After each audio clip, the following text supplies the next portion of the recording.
imagine.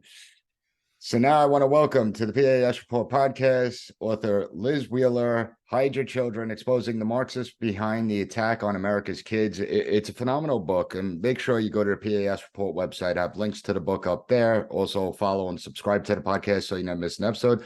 Liz, thank you for coming on. How are you? Thank you so much for having me. I really appreciate it. Well, I'm glad you could be here because, I mean, we are seeing a massive assault on our children. And in your book, you explain how it's not like it's just one segment of society, that it's nearly every single institution that exists. So can you explain to the audience how widespread this really is?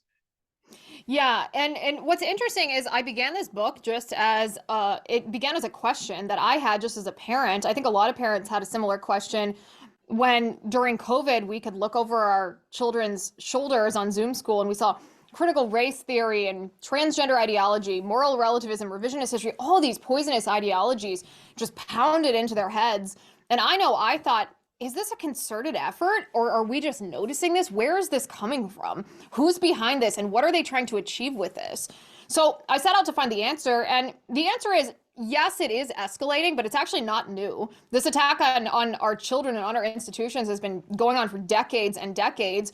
And it's actually one of the most frustrating things that these poisonous ideologies have been seeded into our institutions for so long, and yet Republicans haven't fought back effectively against it. So the second half of my book is kind of a critique of the Republican Party, why we are losing these culture wars. But the first half of the book, I name the names of the people, the Marxists behind the capture of institutions like the media, the education system, sadly, a lot of religious institutions as well, the law, and then certainly they have their sights set on the nuclear family. So I name the names of the people behind that attack, and then I offer a solution that I admit is different than what the Republican Party offers for how we can start winning, how we can take back these institutions and protect our kids. Well, before we get to some of the solutions, I do want the church thing and the religion thing. I find really interesting because during coronavirus, we had the government determining when, where, and how we practice our faith. And there was very little pushback from religious institutions. And many of them still haven't recovered. The pews are still empty. And why do you think that there was such little pushback in the churches around the country against this severe intrusion and gross violation of the First Amendment? Listen, I'm a big believer in the American spirit. I like to think of the American people as being special in a sense, not to sound prideful, but we fought for independence. We're fiercely protective of our liberty. And I have never been more disillusioned than I was during COVID. I thought people would say, enough, we're not going to mask anymore. You're not going to tell me that I can't work at my job. You're not going to tell me I can't take my kid to the park. I thought people were going to push back. And when they didn't, well, I thought they'd push back at the next intrusion and the next intrusion. And when they didn't, I confess it was kind of discouraging, kind of disillusioning. The American church has been under assault for a long time, and it's not necessarily particular to one denomination or another. Each denomination has had their issues, but wokeness, while that might be a vague term, we can get into the definition of the term in a moment, has permeated a lot of the doctrines of a lot of the so-called Christian churches in our country. I mean, I write in my book about the Maine Council of Churches, which is a community of churches in the state of Maine of all different denominations, from, it used to be the Catholic Church, the Episcopal Church, the Baptist, the Quakers, basically the Lutheran Church, all the different Christian denominations. And this Maine Council of Churches proposes that abortion can be a moral good. I mean, the people that are running these institutions have been corrupted by a Marxist ideology, which maybe we shouldn't be surprised about, because if you look at a history book, you look, for example, at Soviet Russia, they talk about these KGB officers after the fall of the Soviet Union, when they're discussing the history and the strategies, what went into the Bolshevik Revolution, they discuss how much of their resources they used to target religious institutions and to try to turn people from Christianity or from religious belief towards atheism, because religion poses such a threat to communism, because communism is such a satanic ideology in and of itself. Yeah, well, I mean, you can't have any higher power than the state. The state has to be the all-powerful entity. And if there is a religious belief out there, well, then something's higher than the state, and that's why they don't like it. But I want to talk about some of the names. So, in your research, who were some of the people that you uncovered? Because there is a lot of money in this operation. I mean, Yeah. this is something a lot of people are getting rich pushing this Marxist ideology. Interesting how they use free market to enrich themselves by pushing Marxist beliefs. But who are some of the names? So I'll give you a couple of examples. So one of the things that I did in this book is I differentiated between the origin of the Marxist idea, which was usually invented by Marxists who lived long before we were alive. These people are long dead, but the ideas did originate with them. So I identified who those original Marxists were, and then I identified the modern Marxists here in our country who are propagating the ideas on our children.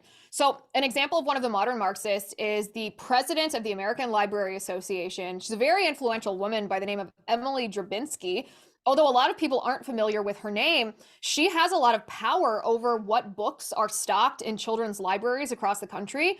And after she won her election as president of the American Library Association, this was a year ago, she tweeted, "Who would have thought that a lesbian Marxist could win the presidency of the American Library Association?" Just outright admitting her communist ideology, which is shocking enough in and of itself. I mean, this is a woman who's a But huge do they really proponent. need to hide it anymore? No, I mean, some of them do. Some of them pretend that they're not Marxist so that they can act in a subversive way. Some of them just outright admit it, like the founders of the Black Lives Matter movement or this woman. But what's really interesting is the president of the American Library Association, she's a huge proponent of these sexually graphic books in children's schools or the books that push critical race theory narratives on children. And she would not have won her election as president had it not been for Randy Weingarten, the president of the second largest teachers union in our country, throwing her political weight behind Drabinski's campaign. Yeah, and Randy Weingarten, she is one of the sole people that's directly responsible for the failures within the education system. I mean, she has destroyed the education system as the teachers union's boss, but it serves a purpose, right? I mean, if we look at the numbers, most Americans, particularly students, but even older Americans as well, they don't really know about America anymore. They don't know the Constitution. They've never read the Constitution. We just had an Annenberg survey come out where 77% of Americans can only name one of the freedoms in the First Amendment. We had another Real Clear Politics poll that came out that shows a startling 50% of Democrats that actually believe in censorship and they believe that the government should be able to regulate speech. So this was a long time coming. And one of the concerns I have is of the younger generations, where 40% of those in millennials and Gen Z, Gen Z, they believe that national security trumps freedom of expression and freedom of speech and those sorts of things. Do you think that Republicans actually played a role in this when they were, after 9/11, when it was the idea that essentially, you can't question the Patriot Act. We're building out this huge intelligence apparatus that's going to engage in domestic spying and build out the surveillance state. So do you think that the Republicans are complicit in not actually holding true to the Republican values of limited government, of fiscal responsibility?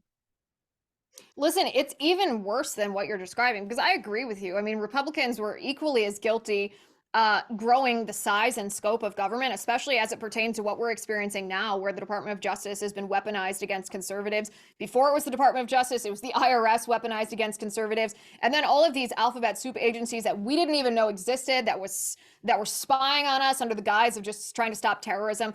Republicans have been big government Republicans for a long time, just Democrat light.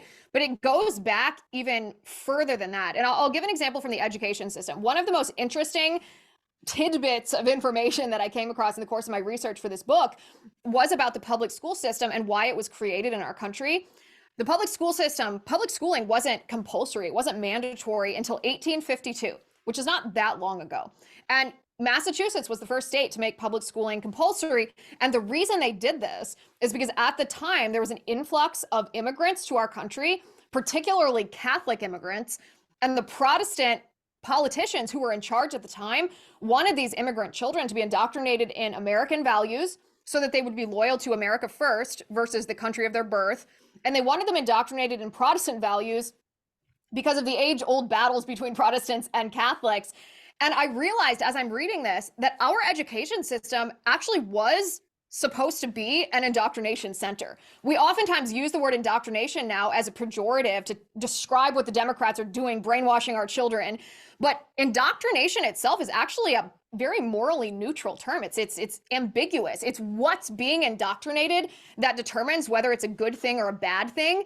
And somehow, sometime along the way, from the time that public schooling became compulsory in our country to now, Republicans lost sight of it. Even though Republicans were the ones that brought public schooling to the forefront, we surrendered this institution in the name of the false idea of neutrality. Let's just teach reading, writing, and arithmetic, people say. That's never going to happen. You're always going to be imparting some type of values. The choice is whether you want that to be the ideologies of the left or whether you want that to be the principles and the beliefs of the right, which are American values and Judeo-Christian values. So one of the things I do in my book is I challenge conservatives to rethink how we view neutrality in our system, how we view neutrality in these institutions, and not just try to say no to poisonous Democrat ideologies, but to try to reclaim the positions where we can actually be the ones that are determining what values and beliefs and ideologies are being taught to our children through these institutions. Well, you said something that's critical, and and it's highlighted in your book, and I don't think enough people actually talk about it with the founding of our public education system. I mean, the founding fathers themselves, John Adams, Thomas Jefferson, Noah Webster, James Madison, they all believed in a public education system, not for the reasons that people think it exists today, but it was to reinforce this idea of nationhood, which links us together to create loyalty to the United States, to the Constitution. They'd understood that it's important that the people residing in the country actually know about the country. And what amazes me is that you have people out there that sit there and they want to say that, well, we can't teach real American history. We have to teach that America is founded in sin. We have to teach America was founded in 1619, not 1776. And they try and distort everything. But the public education system has been hijacked. And I'm glad you pointed out the fact that our education system was designed to actually build into the sense of nationhood, civic obligation, because nobody ever says that. They say reading, writing, arithmetic, and that's it. And in our country, it's much more difficult to do because we don't have thousands of years of recorded history. We don't have a shared culture. We're all these different peoples from these different places. And so Republicans, as you rightly point out, have surrendered the education system. Is there a reason that Republicans decided, you know what, we're not going to get involved in the education battles, and finally, at least parents have woken up to what's going on in the schools? Yeah, so it's a great question because it actually goes one step further than the education system. The reason that Republicans fell prey to the idea of neutrality, which again doesn't exist, is because they lost track or they lost sight. Maybe they neglected to educate themselves on what it means to be a free country. Because you and I sitting here, we think of the United States of America as a free country, but what does that mean? Not anymore. What is freedom? What is the definition of liberty? And within the conservative movement and the Republican Party, there are actually two different definitions that inform two entirely different political philosophies. There's one definition of liberty that says, well, liberty is the end to itself. That's the goal of political policies. And the other definition of liberty says, no, liberty is not the goal. Liberty is the means to something greater. And the Republican Party has embraced for about the last 50 years the former definition that liberty is an end to itself. And what I do in the book is I challenge conservatives to think about the implications of this. Not because I have animosity towards libertarians. I once was also libertarian leaning, like most young conservatives were. I wish I could still be, but it doesn't work for the following reason. Because if liberty is an end to itself, then what David French once said when he said that drag queen story hour is a blessing of liberty would have to be true. It would have to be true that these grown men dressed as sexualized versions of women gyrating in front of children had some kind of inherent morality to it just because these men had the freedom to do it. I reject that premise. It's grotesque. It's downright evil. So if liberty is not an end to itself, then liberty must be the means to something greater. And while I know this is very philosophical, I challenge conservatives to think about what is the something greater? What do we want our society to achieve? What does human flourishing look like And then how do we use the just authority of government to achieve that human flourishing? And once we start thinking in that direction, we will start winning these culture wars in a way that the Republican Party has not been able to, because they have misdefined liberty. Well, and I agree with that. And do you think it's also because they don't really know themselves? I mean, they don't really think deeply about these issues, and then once they're in power, they're satisfied with the status quo. Well, yes, many politicians are ignorant. Many politicians are simply there for the power and the prestige and the money. All of that is true. No one thinks more no one thinks in a lower way of politicians than I do. Let's just say that I'm never on any politician's bandwagon, because they're politicians, for goodness sake. So yes, some of them are simply ignorant, but you could argue that the reason that grown citizens who are running our government are ignorant is because we have surrendered the public school system, because we Good don't point. teach anymore this question. It's actually shocking to me that anyone could be elected to Congress without being able to talk about political philosophy. Think about back to the Constitutional Convention or the Continental Congress, where all these philosophies were debated in their tiny intricacies. Most members of Congress today wouldn't even know the name of one of these philosophers, let alone be able to intelligently discuss their philosophy. And when you are ignorant of those things, whether it's by willful ignorance, whether it's because an institution has failed you, you are much more vulnerable to fall prey to false ideas. And the left has capitalized on that. The left always says, well, you can't put any of your morality in law. You can't push that culturally because that violates the separation of church and state. And conservatives recoil at this accusation, even though that's not what separation of church and state means. Separation of church and state means that the government can't compel you to go to church or prohibit you from going to church. It doesn't mean that we don't acknowledge objective reality, which is based in Judeo-Christian morals in our law and in our culture. But Democrats are very good at playing the subversive game. Republicans are very good at losing, which we will continue to do until we reorient ourselves towards liberty being an ordered liberty and not simply the license to do whatever you want. And that's important. I mean, when I look at the Republican Party and when I look at conservatives in general, they preach slogans, but when you ask, well, what's the vision? What do you want the United States to look like? What do you think it should look like? They don't really have a response to that. And that's part of the problem of why they're losing elections, because they don't present a vision for what they want America to be and how to uphold the values of liberty, of freedom. I mean, I tell my students, because they use the terms liberty and freedom interchangeably. And I'm like, well, why are they two separate words then? Why isn't it just one word, but one definition? And it gets them to think. But it's much bigger than just the education system, because in your book, you lay out how we're witnessing massive social engineering. And it's also the corporate world as well that's been infiltrated as well. And we see it through ESG ratings. Can you explain that to the audience?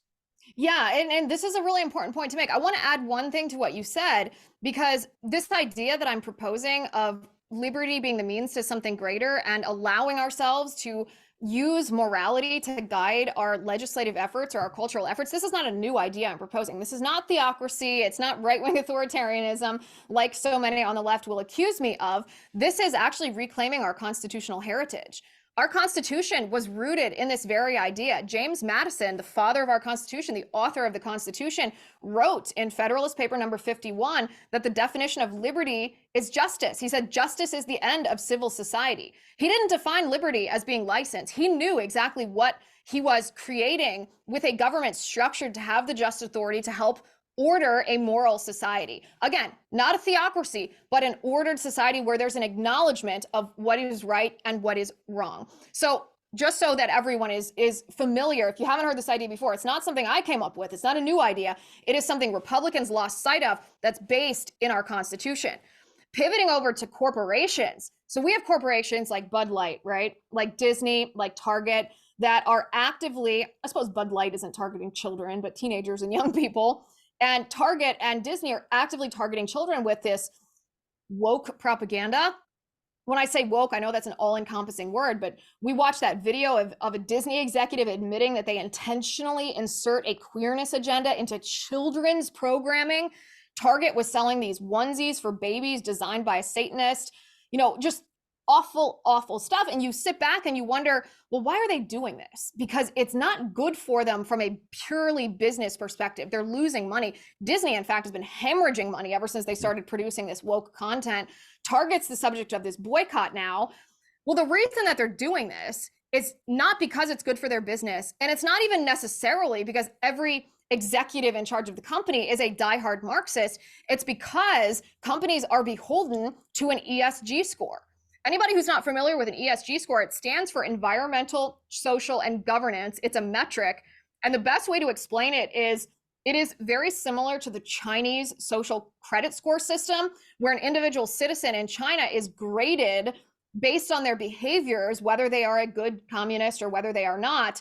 If they're a good communist, they get privileges like being able to travel or being able to buy a house. And if they are not a good communist, they get punished by being not allowed to send their kid to school, not allowed to buy a house, whatever it might be.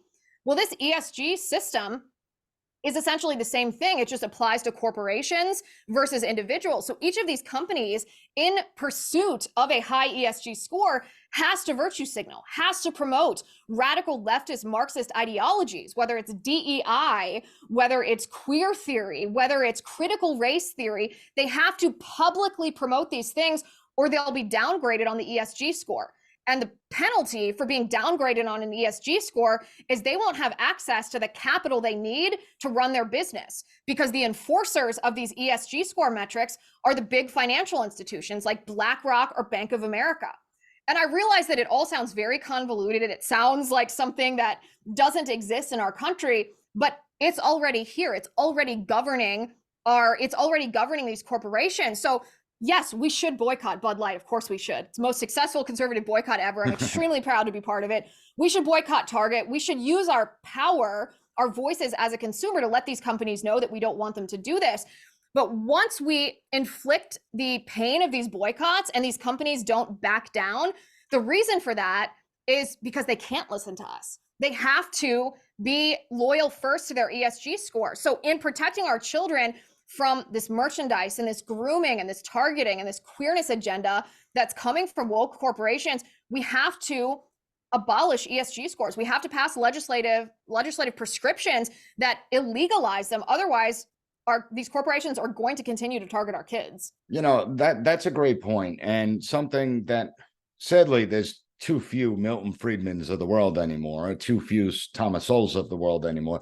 But what I don't understand is the corporate leaders themselves, because you're right, they're not Marxists. I mean, those that are leading these corporations, it's not like they're hardcore communists. Why don't the corporations just say, you know what? Let's band together and say, no, we're just not going to do these ESG scores anymore. We're not going to pay attention. I mean, if all the banks, and Bank of America, I know they all operate with the ESG scores, but if every company said, you know what, we're not going to comply. It's like mandates, right? So if nobody follows the mandate does not exist. Why don't the corporate boards say, you know what, screw your ESG ratings. You don't exist. Well, you have to be, I would be in favor of a movement like that. You have to be a pretty committed anti-communist to be able to withstand the pressure that you would be placed under. Your business would be ruined. So it's cowardice. You would be accused of a crime. You would be accused of fiduciary, probably negligence, because of what these big banking institutions would do to your company in order to make an example out of you. So yes, there might be something that these corporate boards can do as individuals, but again, you'd have to be a pretty committed conservative anti-communist activist to be able to withstand that pressure. The more realistic solution is to use the power of the government to prevent these banking institutions from making decisions about where their capital goes, where they invest, based on ESG metrics. You do that and you've cut off this problem at the core. I agree. And I think it just illustrates that we've become a society of cowards. I mean, let's be honest here.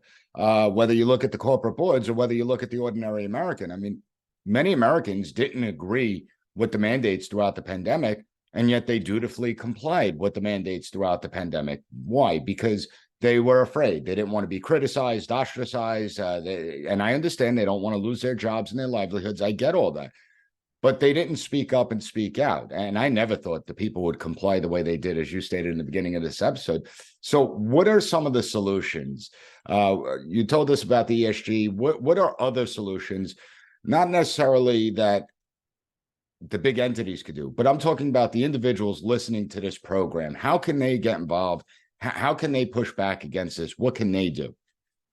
Well, that's one of the very interesting things that I think sets my book apart from a lot of other books. I in the last chapter of my book, chapter 12, I write a 12-step plan for how we can take back all of our institutions in our country from these Marxists and prevent this evil from targeting our families and our children.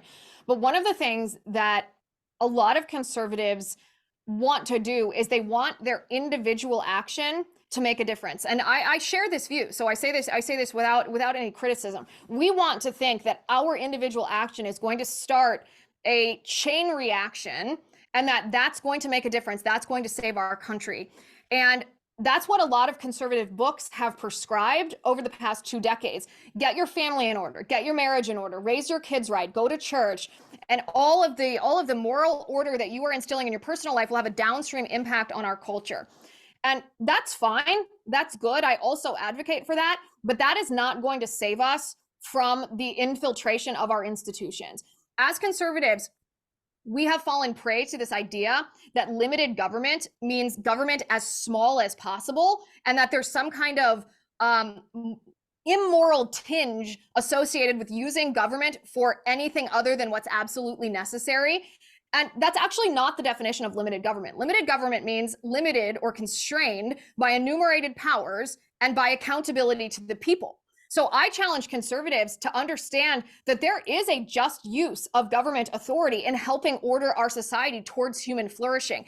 And that includes laws at the local, state, and federal level that would ban critical race theory from every educational institution from K through 12 and every college, even private colleges that touch a dime of taxpayer money, even in the form of federally subsidized student loans, banning queer theory from every educational institution, every institution that touches taxpayer money, like public libraries, banning private companies from doing business with the government if they have so much as a DEI officer on staff, prohibiting any kind of Marxist ideology in the military. There are legislative prescriptions that are not only available, but it is our duty to take advantage of them because this is objectively evil. It's not just my opinion versus their opinion. It's not just the right versus the left, Republican versus Democrat.